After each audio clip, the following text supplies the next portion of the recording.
ابو ہریرہ رضی اللہ عنہ نے بیان کیا کہ رسول اللہ صلی اللہ علیہ وسلم نے فرمایا،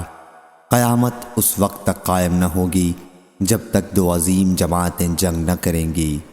ان دونوں جماعتوں کے درمیان بڑی خون ریزی ہوگی، حالانکہ دونوں کا دعویٰ ایک ہی ہوگا، اور یہاں تک کہ بہت سے جھوٹے دجال بھیجے جائیں گے،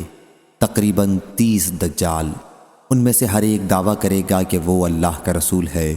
اور یہاں تک کہ علم اٹھا لیا جائے گا، اور زلزلوں کی کثرت ہوگی، اور زمانہ قریب ہو جائے گا، اور فتنے ظاہر ہو جائیں گے، اور حرج بڑھ جائے گا، اور حرج سے مراد قتل ہے، اور یہاں تک کہ تمہارے پاس مال کی کثرت ہو جائے گی بلکہ بہہ پڑے گا،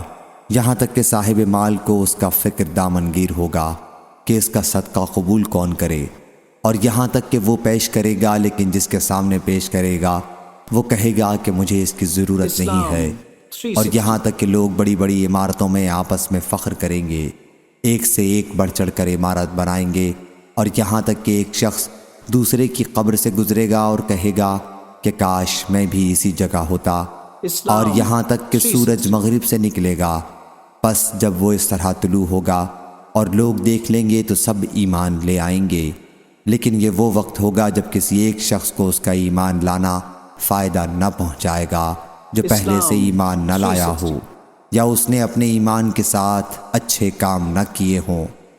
اور قیامت اچانک اس طرح قائم ہو جائے گی کہ دو آدمیوں نے اپنے درمیان کپڑا پھیلا رکھا ہوگا اور اسے ابھی بیچ نہ پائے ہوں گے، نہ لپیٹ پائے ہوں گے،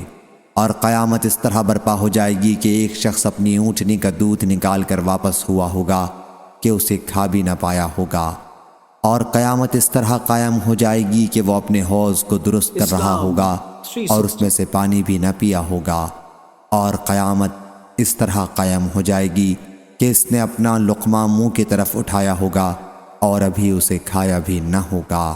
صحیح بخاری حدیث نمبر 7101۔